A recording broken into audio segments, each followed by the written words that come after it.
National Weather Service in Wilmington has issued a severe thunderstorm warning for eastern Butler County, northeastern Claremont County, Warren County, Clinton County, west central Highland County until 3:45 p.m.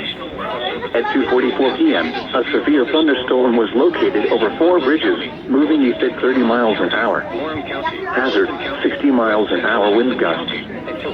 Source, radar indicated. Impact, expect damage to trees and power lines.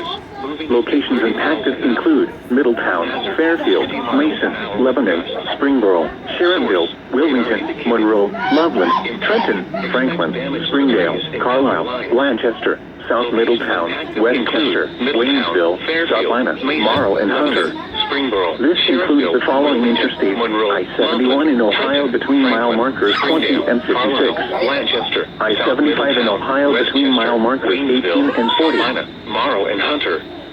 This includes the following interstates: I-71 in Ohio between mile markers 20 and 56. I-75 in Ohio between mile markers 18 and 40.